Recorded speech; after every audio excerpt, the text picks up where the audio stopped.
Pemirsa, pemerintah Indonesia resmi tidak akan memberikan visa untuk atlet senam Israel. Keputusan ini diambil lantaran hingga kini Indonesia tidak menjalin hubungan diplomatik dengan Israel sebelum Israel mengakui kemerdekaan Palestina.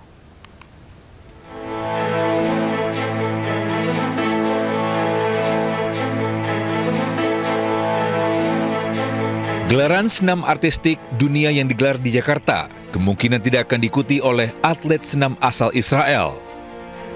Lantaran pemerintah Indonesia dengan tegas menyatakan tidak akan memberikan visa bagi atlet asal Israel. Pemerintah pun tekankan tidak akan menjalin hubungan diplomatik dengan Israel sebelum Israel mengakui kemerdekaan Palestina. Pemerintah Indonesia tidak akan memberikan visa kepada atlet Israel yang berniat untuk hadir di Jakarta mengikuti kejuaraan senam artistik dunia yang akan diselenggarakan pada tanggal 19 sampai dengan 25 Oktober yang akan datang. Sikap pemerintah ini adalah sejalan dengan arahan dari Presiden Prabowo Subianto dalam berbagai kesempatan dan terakhir dalam pidato beliau di Perserikatan Bangsa-Bangsa yang sangat keras mengecam Israel yang terus-menerus melakukan kekejaman dan kebiadaban atas rakyat Palestina, terutama di Gaza. Dan pemerintah Indonesia tegas berpendirian bahwa tidak akan melakukan hubungan kontak apapun dengan pihak Israel sampai dengan Israel mengakui keberadaan negara Palestina yang merdeka. Pemerintah juga terus menerima penolakan dari berbagai kalangan atas keikutsertaan Israel dalam kejuaraan ini. Rencananya gelaran kejuaraan dunia senam artistik 2025 akan digelar di Jakarta pada 19 hingga 25 Oktober 2025 mendatang. Tim Liputan iNews melaporkan. Pengurus Besar Persatuan Senam Indonesia memastikan atlet Israel tidak akan berpartisipasi pada kejuaraan dunia senam artistik di Jakarta. Federasi Senam Internasional mendukung langkah pemerintah Indonesia.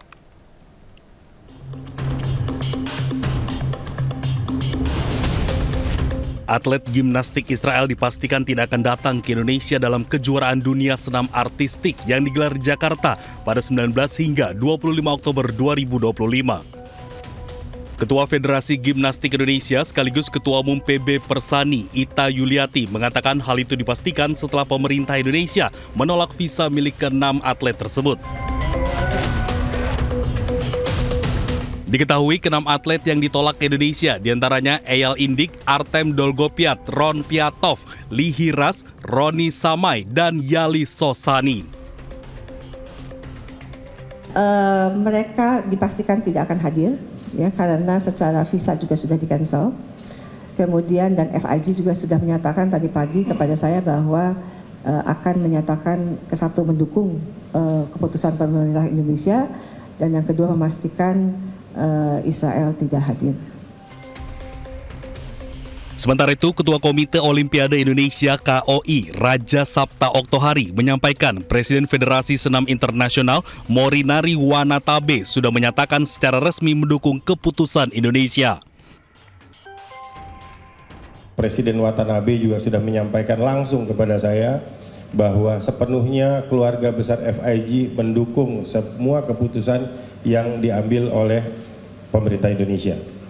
Sehingga insya Allah atas dukungan dari semua pihak, kita akan sama-sama nanti menjadi saksi sejarah untuk pertama kali kejuaraan dunia World Championship Gimnastik bisa terlaksana dengan baik di Jakarta. Adapun kejuaraan dunia senam artistik ini digelar di Indonesia untuk pertama kalinya di Jakarta pada 19 hingga 25 Oktober 2025 di Indonesia Arena GBK Jakarta. Ya, Gubernur Jakarta Pramono Anung tegas menolak kedatangan atlet senam Israel untuk berlaga di Jakarta 19 Oktober mendatang. Pramono tidak akan mengizinkan kontingen Israel ikut serta dalam ajang olahraga apapun di Jakarta karena akan menyulut kemarahan publik. Rencana kehadiran kontingen Israel dalam ajang World Artistic Gymnastics Championship 2025 di Jakarta pada 19 sampai 25 Oktober 2025 mendatang ditolak tegas Gubernur DKI Jakarta Pramono Anung. Bahkan Pramono juga meminta agar visa untuk tim atlet Israel tidak diterbitkan sama sekali. Ia mengingatkan jika kehadiran kontingen Israel di tengah konflik yang masih berlangsung di Gaza, Palestina, hanya akan menimbulkan reaksi negatif dari masyarakat Indonesia.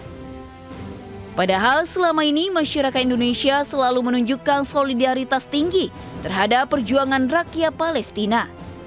Karena nggak ada manfaatnya dalam kondisi seperti ini ada atlet, apalagi atlet gimnastik ya, itu bertanding di Jakarta dan pasti akan menyulut, membangkitkan kemarahan publik dalam kondisi yang seperti ini. Karena apapun. Diingat juga dalam pidato Presiden RI Prabowo Subianto di sidang Majelis Umum PBB beberapa waktu lalu, menekankan jika Indonesia berdiri tegak mendukung kemerdekaan Palestina. Sikap ini menegaskan konsistensi Jakarta sebagai ibu kota yang menghormati arah politik luar negeri Indonesia, yakni mendukung kemerdekaan Palestina dan menolak segala bentuk normalisasi dengan Israel. Tim Liputan iNews melaporkan. Gubernur Jakarta Pramono Anung mengaku tak memiliki ambisi untuk menjabat sebagai pemimpin Jakarta lebih dari 1 periode. Menurutnya, masa jabatan sebagai gubernur akan menjadi penutup dari perjalanan panjangnya di dunia birokrasi dan politik.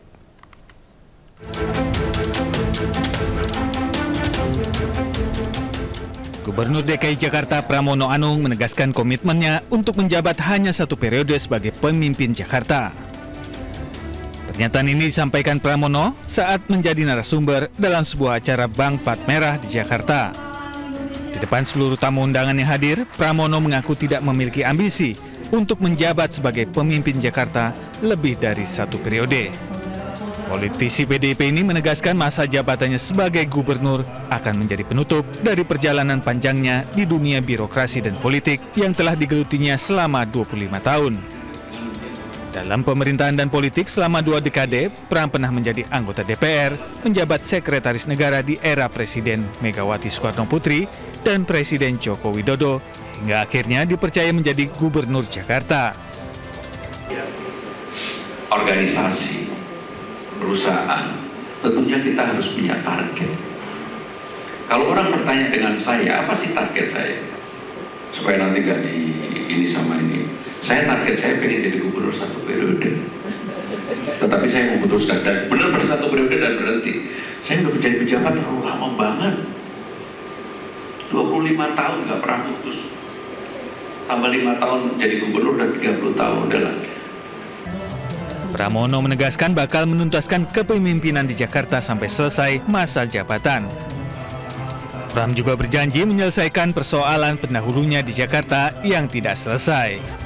Dari Jakarta, Rani Sanjaya, iNews melaporkan. Pemirsa, sidang pra-peradilan mantan Mendikbud Nadiem Makarim kembali digelar di Pengadilan Negeri Jakarta Selatan. Agenda sidang memasuki tahap pembacaan kesimpulan dari pihak pemohon dan termohon sebelum hakim menjatuhkan putusan dalam waktu dekat.